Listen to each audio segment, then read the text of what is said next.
100 of the best books of all time, Part 226. The Fault in Our Stars by John Green, 2012. उसने सोचा कि cancer के निदान ने उसकी किस्मत तय कर दी है और उसकी जीवन कहानी लिख दी है, लेकिन ऑगस्टस वॉटर्स के साथ एक संयोगवश मुलाकात ने हेजल लैंकेस्टर के जीवन को उल्टा कर दिया। अपमानजनक और साहसी the fault in our stars एक मज़ेदार, मनोरंजक और दिल दहला देने वाली कहानी है। यह प्यार को महसूस करना, जीवित रहने का आनंद लेना और अपने नियंत्रण से परे परिस्थितियों के बावजूद एक साहसी जीवन जीना सीखने के बारे में है। कोई आश्चर्य नहीं कि इसे सबसे अच्छी दुखद किताबों टिश्यू बॉक्स को संभाल कर रखें और किशोरों के लिए सर्वश्रेष्ठ किताबों में स्थान दिया गया है। 77 Alice's Adventures in Wonderland and Through the Looking Glass by Louis Carol, 1865। अगर आप लुइस कैरोल के वंडरलैंड के बारे में सिर्फ 1951 के वॉल्ट डिज्नी एनिमेशन का एक विचित्र लेकिन साफ सुथरा संस्करण जानते हैं, तो अब समय आ गया है कि आप अपने नजरिए को बदल दें, ठीक वैसे ही जैसे चेशायर कैट खुद को बदल सकती है। विद्वानों ने एलिस एडवेंचर्स इन वंडरलैंड और थ्रू द लुकिंग ग्लास पर राजनीतिक, ऐतिहासिक और वैचारिक सिद्धांतों को लागू करने की कोशिश की है, लेकिन यह एक जिज्ञासु बच्चे की नज़र से बताई गई, बढ़ने या सिकुड़ने और खोज करने की सीखने की स्वप्निल कहानी है। फिर भी इसके सांस्कृतिक प्रभाव इतने दूर तक फैले हैं कि यह उन सभी के लिए अवश्य पढ़ी जाने वाली किताब है जिनकी साहित्यिक रुचि थोड़ी भी है। 28 invisible man by Ralph Ellison, 1952। फिक्शन के लिए नेशनल बुक अवार्ड के विजेता राल्फ एलिसन के पहले उपन्यास इनविजिबल मैन ने न्यूयॉर्क टाइम्स की बेस्ट सेलर सूची में शीर्ष पर 16 सप्ताह बिताए। इसकी शुरुआती सफलता काफी हद तक इसके कथावाचक की संबंधित प्रकृति के कारण है, जो एक युवा अनाम अश्वेत व्यक्ति है जिसे 1950 के दशक की अमेरिकी संस्कृति के उन स्तरों पर चलना पड़ता है जो नफरत और पूर्वाग्रह से भरे हुए हैं। अपने समय में एक जगह के लिए उत्सुक कथावाचक को पता चलता है कि वह जो खुद के लिए उम्मीद करता है वह अंततः मायावी रहेगा, जैसे कि उसके आसपास की घटनाओं के पीछे का सच अस्पष्ट रहता है। 581 पृष्ठों की यह पुस्तक छोटे पाठकों के लिए थोड़ी अधिक है, लेकिन आप अभी भी विविधता के बारे में बच्चों की इन पुस्तकों के माध्यम से उन्हें जाति और समानता के मुद्दों से परिचित करा सकते हैं। 29 are you there God it's me, Margaret by Judy Blume, 1970। अगर आपने इसे किशोरावस्था में पढ़ा है और यह देखते हुए कि इसे अक्सर स्कूलों में पढ़ाया जाता है, तो इस बात की अच्छी संभावना है कि आपने इसे पढ़ा होगा। तो अब समय आ गया है कि आप are you there God it's me Margaret को फिर से पढ़ें, भले ही वे अजीब और अनाकर्षक हों। छठी कक्षा की छात्रा मार्गरेट के सवाल और खोज, उदाहरण के लिए बड़े स्तन विकसित करना, साथ ही अपने पसंदीदा धर्म की खोज करना, उसे अधिक समझ और आत्म प्रशंसा की ओर ले जाती हैं। यह किताब आपको सिहरन पैदा करेगी जब आप अपने खुद के अनुभवों और बचपन की बेड़ियों को तोड़कर युवा वयस्कता में प्रवेश करने की इच्छाओं को याद करेंगे। ये एक युवावस्था की कहानी है जिसने इसके बाद दर्जनों लोगों को प्रेरित किया, लेकिन क्या मूल हमेशा सबसे अच्छा नहीं होता है? 30 100 Years of Solitude by Gabriel Garcia Marquez, 1967। New York times book review के अनुसार गैब्रियल गार्सिया मार्केज की यह उत्कृष्ट कृति उत्पत्ति की पुस्तक के बाद साहित्य का पहला टुकड़ा है जिसे पूरी मानव जाति के लिए पढ़ना अनिवार्य होना चाहिए। 100 Years of Solitude एक पूरे काल्पनिक शहर मैकोंडो के विकास को बताता है। पुरुषों और महिलाओं, लड़कों और लड़कियों की कहानियों के माध्यम से लेखक जादुई यथार्थवाद साहित्यिक शैली के जनक मानव जाति की हृदय विदारक सुंदरता और दर्द की एक शानदार तस्वीर पेश करते हैं। हालांकि यह लैटिनक्स लेखकों द्वारा लिखी गई सर्वश्रेष्ठ पुस्तकों की हमारी सूची में भी शामिल है, लेकिन इसका असली स्थान यहाँ है जो अब तक की सर्वश्रेष्ठ पुस्तकों में से एक है। 38 Catch-22 bye Joseph हेलर, 1961।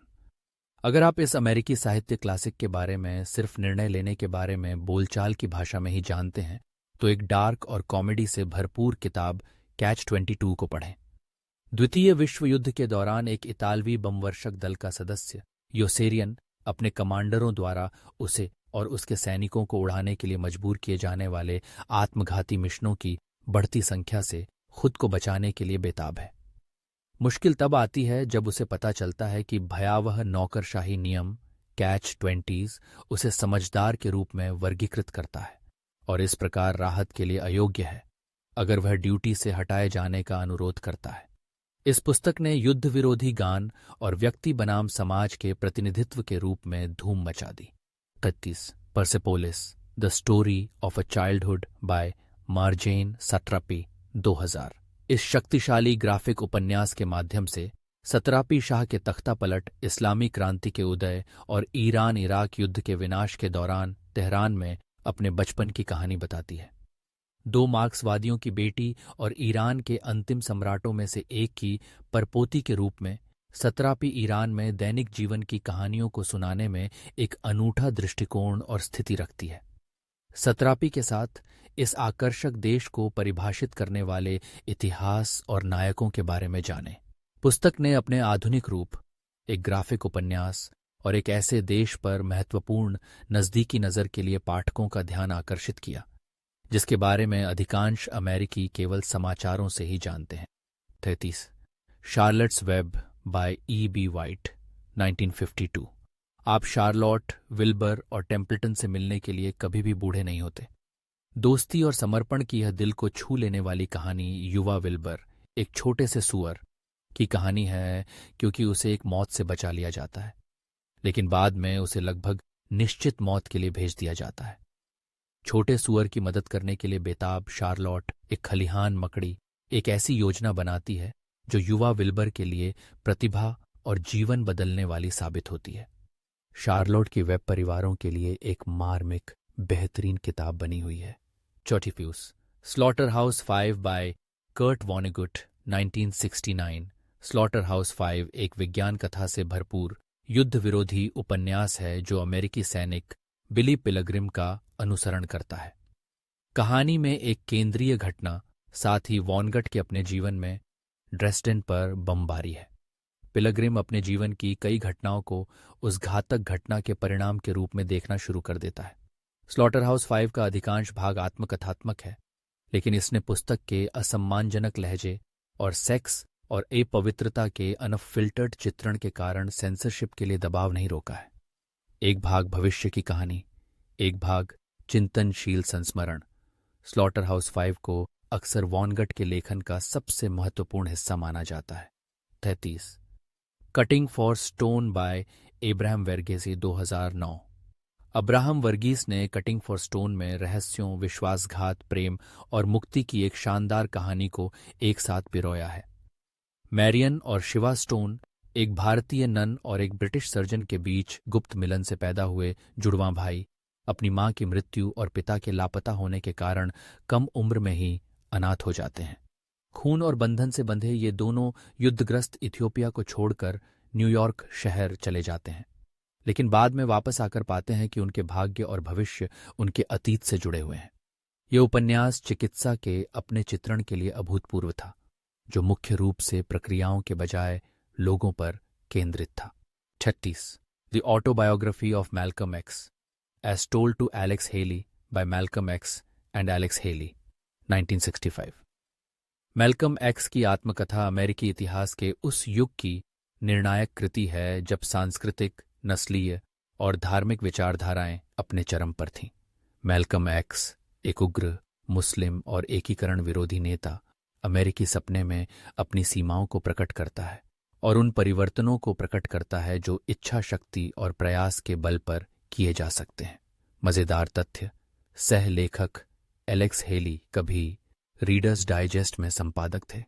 37 fear and loathing in Las Vegas, a savage journey to the heart of the American dream by Hunter S Thompson 1971। भले ही आपने अपने जीवन में कभी भी कोई मतिभ्रमकारी दवा का सेवन न किया हो, लेकिन हंटर एस थॉम्सन की रोमांचक किताब fear and loathing in Las Vegas को पढ़ने के बाद आप कई ड्रग उपयोगकर्ताओं द्वारा वर्णित जंगली सवारी से गहरा संबंध महसूस करेंगे।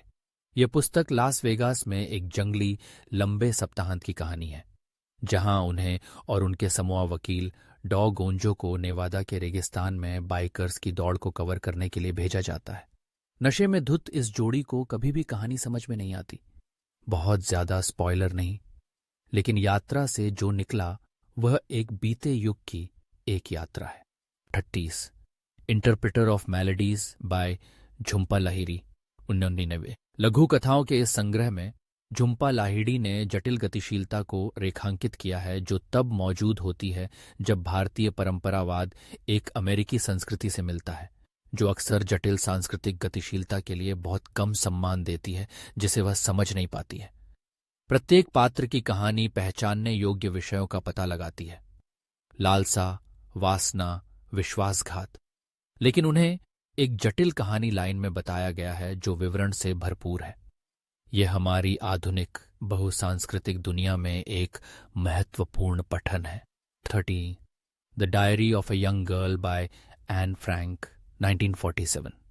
एनी फ्रैंक की diary of a young girl पढ़ना कई किशोरों और युवा वयस्कों के लिए एक संस्कार है, लेकिन बड़े वयस्कों को इस युवा महिला के बुद्धिमान शब्दों में सराहना करने के लिए बहुत कुछ मिलेगा। द्वितीय विश्व युद्ध के दौरान लिखी गई यह डायरी, जब नाजियों ने मौत और विनाश का अभियान चलाया था, एक दिन प्रतिदिन का लेखा जोखा है कि जब एक परिवार को छिपने के लिए मजबूर किया गया था तो जीवन कैसा था। फ्रैंक की मानवता और उसकी परिस्थितियों के प्रकाश में अनुग्रह एक साथ प्रेरणादायक और दिल तोड़ने वाला है। यह बच्चों और वयस्कों दोनों के लिए एक गहरी चलती गैर काल्पनिक पुस्तक है। 40 Lolita bye Vladimir नबोकोव 1955। Vladimir Nabokov की लोलिता ने भले ही सबसे पहले नायक की अप्राकृतिक और कई लोगों का तर्क है शिकारी कामुक प्रवृत्तियों के कुख्यात लेखा जोखा के लिए प्रसिद्धि और बदनामी प्राप्त की हो, लेकिन इसकी स्थायी शक्ति पूरी तरह से लुभावनी कहानी पर टिकी हुई है जो सबसे विवादास्पद तत्वों को झुठलाती है। यह प्रेम और वासना के बारे में एक शोक गीत है जो अपने सभी पागल करने वाले रूपों में है। 41 love medicine by Louise Erdrich 1984। Shakespeare के मॉन्टेग्यूज और कैपुलेट्स लुईस एल्ड्रिच के काशपॉज और लेमार्टिन्स के सामने मुश्किल से टिक पाते हैं। लव मेडिसिन कहानी कहने का एक शानदार काम जो नॉर्थ डकोटा ओजिब्वे रिजर्वेशन पर और उसके आसपास होता है, दो बहुपीढ़ी के परिवारों के आपस में जुड़े भाग्य को साझा करता है। अन्याय, विश्वासघात, जादू और रहस्य के विषय एक खूबसूरत कहानी को घेरते हैं जो अंत में प्यार की शक्ति के बारे में है। इस युग के और अधिक मनोरंजन के लिए इन शानदार 80 के दशक की फिल्मों में से एक को देखें। 42 me talk pretty one day by David Sedaris 2000। छोटी कहानियों का यह संग्रह जो हंसी मजाक से भरपूर है, आराम से पढ़ने के लिए बढ़िया है। मी टॉक प्रिटी वन डे में डेविड सेडारिस ने उन बेतुके और उन्मादी मोड़ों को साझा किया है जो उन्होंने रैले उत्तरी कैरोलिना में बड़े होते हुए जीवन की अधिक सांसारिक और उबाऊ घटनाओं से निकाले थे। पुस्तक तब जारी रहती है जब सेडारिस फ्रांस चले जाते हैं, जहां वे एक ऐसे शहर और देश में रहना सीखने की अजीबोगरीब आकर्षक कहानियां भी साझा करते हैं जो बिल्कुल भी परिचित नहीं है। 45 Middlesex by Jeffrey Eugenides 2002। Calliope Helen Stephanides का जन्म 1960 में डेट्रॉइट में हुआ था, जो मोटर सिटी के सुनहरे दिनों में हुआ था। एक ग्रीक अमेरिकी परिवार में जो एक विशिष्ट उपनगरीय अमेरिकी जीवन जीता था। शहर से बाहर जाने पर कैलियोप को इस बात का एहसास होता है कि वह अन्य लड़कियों की तरह नहीं है। यह समझने के लिए कि ऐसा क्यों हुआ, एक पारिवारिक रहस्य और एक आश्चर्यजनक आनुवंशिक इतिहास को उजागर करना पड़ता है। मिडिलसेक्स ने कामुकता की एक साहसी कहानी के रूप में लहरें पैदा की जो लिंग, सेक्स और पहचान की रूढ़ियों को पार करती है। 44 midnight's children by Salman Rushdie 1981। Saleem Sinai का जन्म 15 अगस्त 1947 की आधी रात को हुआ था। ठीक यही वह क्षण था जब भारत एक स्वतंत्र राज्य बना। आतिशबाजी और धूमधाम से स्वागत किए जाने पर सिनाई और भारत भर के 1000 अन्य मिडनाइट्स चिल्ड्रन को जल्द ही पता चलता है कि उनका स्वास्थ्य, कल्याण, विचार और क्षमताएं एक दूसरे से और उनके देश के राष्ट्रीय मामलों, स्वास्थ्य और शक्ति से अलौकिक रूप से जुड़ी हुई हैं। इस जादुई यथार्थवादी उपन्यास में सलमान रुश्दी परिवार, विरासत और कर्तव्य की एक कालातीत आकर्षक कहानी पेश करते हैं। 45 East of Eden by John Steinbeck, 1950। हम 20वीं सदी के सबसे प्रिय अमेरिकी लेखकों में से एक जॉन स्टाइनबेक को छोड़ना भूल जाएंगे। ईस्ट ऑफ ईडन में उन्होंने एक उत्कृष्ट कृति प्रस्तुत की है जो ट्रास्क और हैमिल्टन की 3 पीढ़ियों के माध्यम से अच्छाई और बुराई के बीच तनाव को उजागर करती है। आप जटिल पात्रों और एडम और ईव और कैन और एबेल के साथ उनकी समानताओं से अभिभूत हो जाएंगे। हालांकि स्टाइनबेक की द ग्रेप्स ऑफ रैथ को हाई स्कूल की कक्षाओं में अधिक बार पढ़ाया जाता है, ईस्ट ऑफ ईडन अपनी व्यापक समय रेखा और व्यापक विषयों के लिए सबसे आगे है। यह अस्तित्व में सबसे अच्छी ऐतिहासिक फिक्शन पुस्तकों में से एक है।